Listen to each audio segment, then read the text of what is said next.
Hello दोस्तों, आज का हमारा टॉपिक आपको पता ही है जो है vector form of Coulomb's law. पर vector form of Coulomb's law को स्टार्ट करने से पहले मैं आपको थोड़ा सा रिव्यू दूंगा यूनिट वेक्टर के बारे में। वेक्टर्स क्या है और स्केलर क्या है, ये आपने पहली बार पढ़ा होगा क्लास 9th के अंदर। तो इसको समझाने से पहले आपको समझाया गया होगा फिजिकल क्वांटिटी के बारे में कि कोई फिजिकल क्वांटिटी क्या होती है। फिजिकल क्वांटिटी मतलब कुछ भी जिसको आप मेज़र कर सको, जो भी मेजरेबल हो वो फिजिकल क्वांटिटी है। लेंथ, हाइट, वेट, वॉल्यूम, सब कुछ which is measurable is physical quantity. और फिजिकल क्वांटिटी को हमने क्लासीफाई किया था दो पार्ट में, vector physical quantities and scalar physical quantities. And होती क्या है, ये क्या डिफरेंस है इनके अंदर। तो vector physical quantities are those physical quantities having magnitude as well as direction, and scalar are those having magnitude only, there is no sense of any type of direction. तो वेक्टर फिजिकल क्वांटिटीज ऐसी quantities हैं जिनमें direction का role होता है। Example है force, ये bottle है। अब अगर मैं इस पे फोर्स लगाता हूं तो जिस डायरेक्शन में मैं फोर्स लगाऊंगा बॉडी का मोशन उसी डायरेक्शन में होगा। ऐसा नहीं हो सकता कि मैंने बॉडी पे फोर्स इस डायरेक्शन में लगाया और बॉडी का मोशन इस डायरेक्शन में हो जाए। मतलब वो सारी फिजिकल क्वांटिटी जिसके अंदर डायरेक्शन होती है वो वेक्टर है, और वो फिजिकल क्वांटिटी जिनमें डायरेक्शन का कोई रोल नहीं है। Example temperature. अब आज का टेम्परेचर है 30 डिग्री सेल्सियस लेट से, तो यहाँ पर डायरेक्शन का कोई रोल नहीं है कि 30 डिग्री सेल्सियस इस तरफ उस तरफ आगे पीछे। तो ऐसी फिजिकल क्वांटिटीज जिनमें आप डायरेक्शन के बारे में सोच भी नहीं सकते, इसीलिए डिफाइन मैंने ऐसे किया, there is no sense of any direction are known as scalar physical quantity. Types of vector, vector के बारे में डिटेल, इनकी प्रेजेंटेशन क्या होती है, इनको ऐड कैसे करते हैं, triangle law of vector addition, parallelogram law of vector addition, polygon law of vector addition, vector पे बेस्ड क्वेश्चंस बहुत सारे, वेक्टर का प्रोडक्ट कैसे होता है, डॉट प्रोडक्ट क्या वैल्यू दे रहा है, क्रॉस प्रोडक्ट क्या है, ये सारी बातें आपने समझ रखी हैं और यूनिट वेक्टर भी समझ रखा है।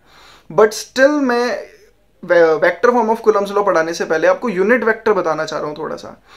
ऐसा वेक्टर जिसका मैग्नीट्यूड 1 हो उसको यूनिट वेक्टर कहते हैं, ये आप लोगों को पता है। तो कोई भी ऐसा वेक्टर जो किसी एक फिजिकल क्वांटिटी की डायरेक्शन में है और इसका मैग्नीट्यूड 1 है। अब इस वेक्टर की सिग्निफिकेंस क्या है। अब कोई ऐसी फिजिकल क्वांटिटी है जिसके पास डायरेक्शन है बट स्टिल मुझे उसकी डायरेक्शन नहीं पता, तो उसकी डायरेक्शन पता करने के लिए हम करते क्या हैं, हम उस फिजिकल क्वांटिटी को एक वेक्टर, यूनिट वेक्टर से मल्टीप्लाई कर देते हैं। अब यूनिट वेक्टर से मल्टीप्लाई करने से बेनिफिट क्या मिला आपको, क्योंकि उस वेक्टर का मैग्नीट्यूड 1 है तो फिजिकल क्वांटिटी से मल्टीप्लाई होकर वो फिजिकल क्वांटिटी के मैग्नीट्यूड को चेंज नहीं करेगा, क्योंकि किसी भी नंबर को 1 से मल्टीप्लाई करने से उसके मैग्नीट्यूड पे कोई फर्क नहीं पड़ता। और साथ में क्योंकि वो वेक्टर है तो उसके पास एक डायरेक्शन है, और एक फिजिकल क्वांटिटी से जब वो मल्टीप्लाई हुआ तो उसकी डायरेक्शन को उसने चेंज नहीं किया, बट इसकी डायरेक्शन जो है वो उस फिजिकल क्वांटिटी को मिल गई। मतलब जिसको भी आप वेक्टर में कन्वर्ट करना चाह रहे थे उसका मैग्नीट्यूड भी चेंज नहीं हुआ और उसके अंदर डायरेक्शन आ गई। तो यूनिट वेक्टर की सबसे बड़ी इंपॉर्टेंस जो है वो यही है कि ये किसी भी फिजिकल क्वांटिटी से मल्टीप्लाई होकर उसको एक डायरेक्शन प्रोवाइड कर देता है, और कह सकते हैं कि उसको वेक्टर फॉर्म में प्रेजेंट करने के लायक बना देता है। तो यूनिट वेक्टर है क्या, अब ये आपको साइड में दिख रहा होगा, इसकी डेफिनेशन खैर मैंने यहाँ पे लिख दी है। प्रेजेंट कैसे करते हैं, प्रेजेंटेशन जैसे ए मान लो यहाँ पर एक यूनिट वेक्टर है, तो ए के ऊपर कैप लगाकर हमने ये वो छोटा सा जैसे चाइना की हैट होती है वो लगाकर प्रेजेंट कर रखा है। इसे ए कैप, ए हैट या ए कैरेट कुछ भी कहते हैं, पर जनरली जो बोला जाता है उसे ए कैप ही बोला जाता है। अच्छा, कोई वेक्टर अगर मुझे पता है और मुझे उसका यूनिट वेक्टर निकालना है तो इसका भी बहुत आसान तरीका होता है। फॉर्मूला आपको दिख रहा होगा, A cap equals to A vector upon में ए वेक्टर का मैग्नीट्यूड। वेक्टर के को मॉड में रख रखा है हमने यहाँ पर, और मैग्नीट्यूड जो है उसको हम ऐसे भी दिखाते हैं। आपने वेक्टर के साइड में जो दो मॉड लगा रखे हैं, इसको अगर नहीं लगाना चाहो तो ऊपर वेक्टर भी मत लगाओ। आपने वेक्टर नहीं लगाया मतलब कि आप डायरेक्शन की बात नहीं कर रहे हो, डायरेक्शन की बात नहीं कर रहे तो मतलब वो फिजिकल क्वांटिटी का केवल मैग्नीट्यूड ही है। तो सिंपल वेक्टर अपॉन में केवल ए भी लिख दो तो ओनली ए भी मैग्नीट्यूड को ही रिप्रेजेंट करता है। कहने का सेंस क्या है कि ए वेक्टर और दो डंडे ये दोनों बराबर हैं ए के ही, समझ गए। अच्छा, अब यहां पर मैंने एक फिजिकल क्वांटिटी कोई भी होगी, मान लो फोर्स है ए वेक्टर, और इसकी एक वेक्टर कंसीडर कर लिया और उसका यूनिट वेक्टर निकाल के आपको दिखा भी रखा है। तो जो ए वेक्टर मैंने माना है वो है 2i cap plus 3j cap plus 4k cap. अब ये क्या है आपको पता है, इतना नॉलेज होगी आपको वेक्टर की। इसका मैग्नीट्यूड निकाला, मैग्नीट्यूड कैसे निकालते हैं पता है आपको, अंडर रूट ऑफ आई के जे के कोफिशिएंट के स्क्वायर का सम, तो वो आता है हमारा अंडर रूट 29। और ए कैप हमने जब निकाला, ए कैप मतलब क्या, हम यूनिट वेक्टर निकाल रहे हैं, ए वेक्टर मतलब एक ऐसा वेक्टर फाइंड करने की कोशिश कर रहे हैं जो मेरे ए वेक्टर की ही डायरेक्शन में है पर उसका मैग्नीट्यूड 1 है। तो फॉर्मूले के अकॉर्डिंग जो आपका ए वेक्टर है उसको उसके मैग्नीट्यूड से डिवाइड कर दो। तो हमारा जो वेक्टर था 2i cap plus 3j cap plus 4k cap, इसको मैंने अंडर रूट 29 जो मैग्नीट्यूड आया उससे डिवाइड कर रखा है। पर मैंने डिवाइड करके नहीं दिखाया, डायरेक्टली सेपरेट करके दिखा रखा है। मतलब हर एक कोफिशिएंट आई जे के इनके साथ अंडर रूट 29 को सेपरेट कर दिया है जस्ट। तो हमारा ये जो वेक्टर निकल के आया मतलब 2 by under root 29 i cap plus 3 by root 29 j cap plus 4 by root 29 k cap, ये जो एक वेक्टर आया है ये एक यूनिट वेक्टर है। वेरीफाई करने के लिए इसका फर्दर मैग्नीट्यूड निकाल दो आप। अब दोबारा इसका मैग्नीट्यूड निकाल के आगे दिखा रखा है अंडर रूट ऑफ आई के कोफिशिएंट प्लस जे कोफिशिएंट प्लस के कोफिशिएंट के स्क्वायर का सम। तो हम देखते हैं कि वैल्यू 1 आ गई। तो मतलब ये एक ऐसा वेक्टर निकल के आया जिसका मैग्नीट्यूड 1 है, तो ये एक यूनिट वेक्टर है। अब यूनिट वेक्टर क्या है आपको पता लग गया, यूनिट वेक्टर को कैसे निकालते हैं ये पता लग गया। यूनिट वेक्टर निकालने के लिए वेक्टर को उसके मॉड से डिवाइड कर दो। सिग्निफिकेंस क्या है, हम किसी फिजिकल क्वांटिटी से इसे मल्टीप्लाई करके उस फिजिकल क्वांटिटी को डायरेक्शन प्रोवाइड कर सकते हैं। अब अगर आपको यहां तक की सारी बातें समझ में आ गई हैं तो आप एलिजिबल हो vector form of Coulomb's law को समझने के लिए। तो स्टार्ट करते हैं। तो जैसा कि आपको पता था कि कूलम्स लॉ ने हमें दो चार्जेस के बीच में लगने वाले फोर्स की वैल्यू बता दी है। वेक्टर फॉर्म के अंदर हमें करना क्या है, हमें केवल डायरेक्शन इंक्लूड करनी है इसके अंदर। तो दो चार्जेस आपको दिख रहे होंगे Q1 और Q2 जो एक दूसरे से r डिस्टेंस अवे हैं, और दो चार्जेस के बीच में फोर्स लग रहा है ये हमें पता है, पर फोर्स किस पे लग रहा है और कौन लगा रहा है। तो आंसर है कि फोर्स दोनों चार्जेस पे लग रहा है और लगाने वाले ही दोनों हैं। कहने का सेंस, पहले चार्ज पे दूसरा चार्ज फोर्स लगा रहा है और दूसरे चार्ज पे पहला चार्ज फोर्स लगा रहा है। समझने के लिए मैंने दोनों ही चार्जेस को पॉजिटिव दिखा रखा है, मतलब पहले चार्ज को दूसरा चार्ज पुश करके दूर फेंक रहा है और दूसरे चार्ज को पहला चार्ज पुश करके दूर फेंक रहा है। तो यहाँ पे हम दो फोर्स को कंसीडर करते हैं। एक फोर्स आपको दिख रहा होगा जो कि लेफ्ट साइड में डायरेक्शन दिख रही होगी उसकी, जिसका नाम लिखा हुआ है F12 वेक्टर। वेक्टर यहाँ पे हम वेक्टर की टर्म में पढ़ने वाले हैं इसको। अब F12 और F21 दोनों ही निकालेंगे हम कि ये दोनों फोर्सेस की वैल्यू कितनी है।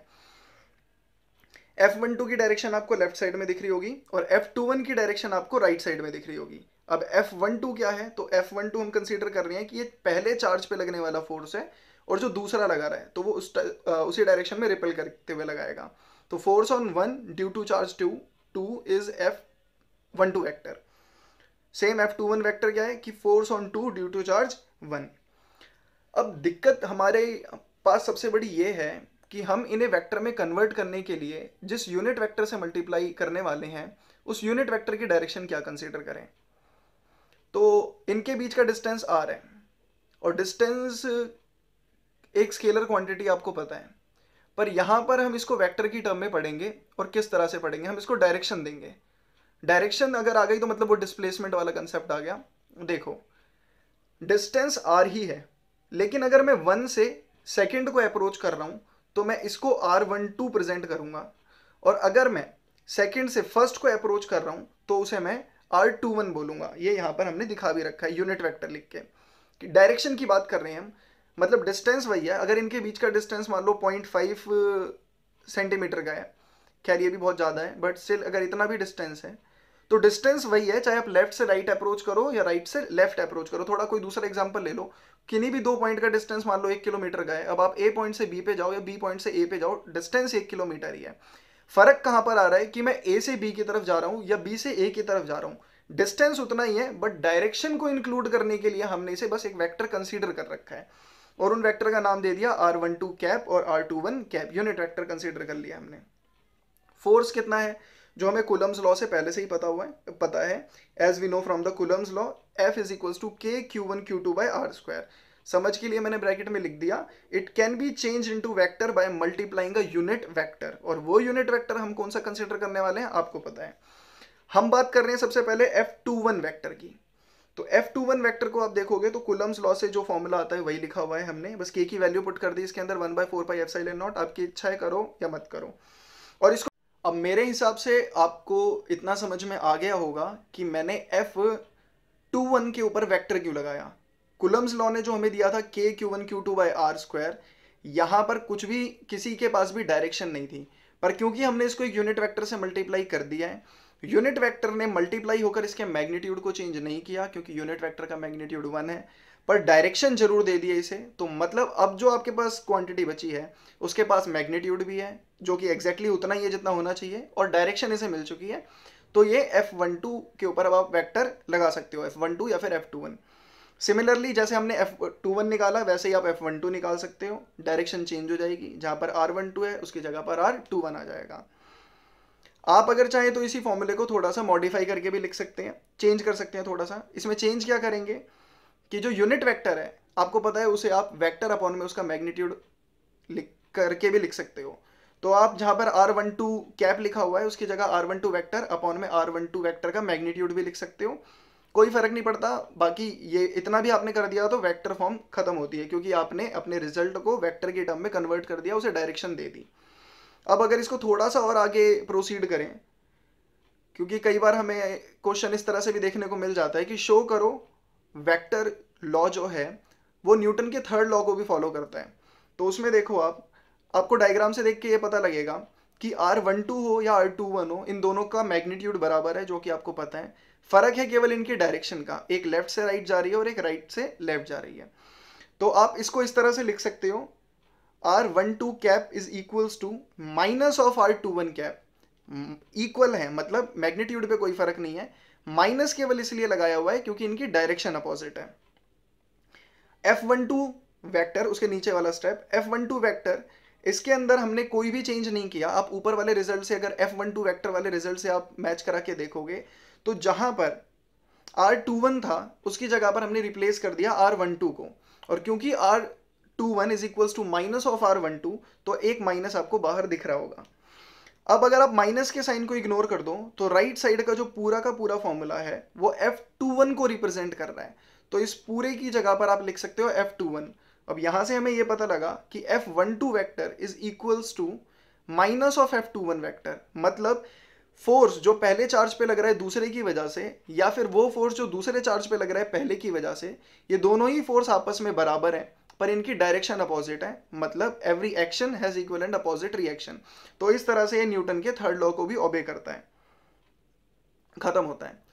और पहले जब मैं आपको इंट्रोडक्शन दे रहा था उस टाइम पे मैंने आपसे ये कहा था कि चाहे ग्रेविटेशनल फोर्स हो या फिर इलेक्ट्रोस्टैटिक फोर्स हो, दोनों ही सेंट्रल फोर्स हैं। अब ये सेंट्रल फोर्स क्या होते हैं इनको थोड़ा सा समझ लेते हैं।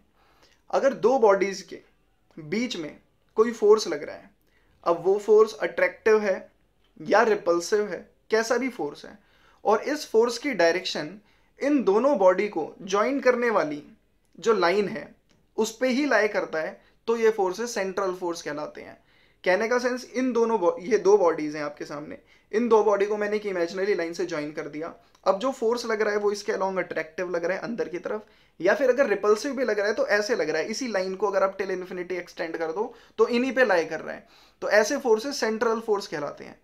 कहने का सेंस क्या है कि इक्वल और अपोजिट फोर्स तो ऐसे भी हो सकते थे, दो चार्जेस हैं, अब इन दो चार्ज पे मैं बोलूं कि इक्वल फोर्स लग रहा है और अपोजिट लग रहा है, तो हो सकता है इस चार्ज पे फोर्स इस डायरेक्शन में लग रहा हूं और इस चार्ज पे फोर्स इस डायरेक्शन में लग रहा हूं, ये दोनों फोर्स इक्वल हैं और इनकी डायरेक्शन अपोजिट है, पर ऐसा नहीं है। सेंट्रल फोर्स जब आप बोलते हो तो ये कह के आप ये बात क्लियर कर देते हो कि इक्वल और अपोजिट है और साथ साथ इन दोनों को ज्वाइन करने वाली लाइन के अलोंग लाई कर रहा है। आशा करता हूं आपको ये भी समझ में आ गया होगा। तो हमारा vector form of Coulomb's law खत्म होता है। ध्यान रखने वाली जो दो बातें लास्ट में है वो ये है कि vector form of Coulomb's law से हमें ये पता लगता है कि कूलम्स लॉ न्यूटन के थर्ड लॉ को फॉलो करता है, और साथ साथ ये जो फोर्स है ये सेंट्रल फोर्स है। आज की वीडियो खत्म करते हैं। Thank you very much.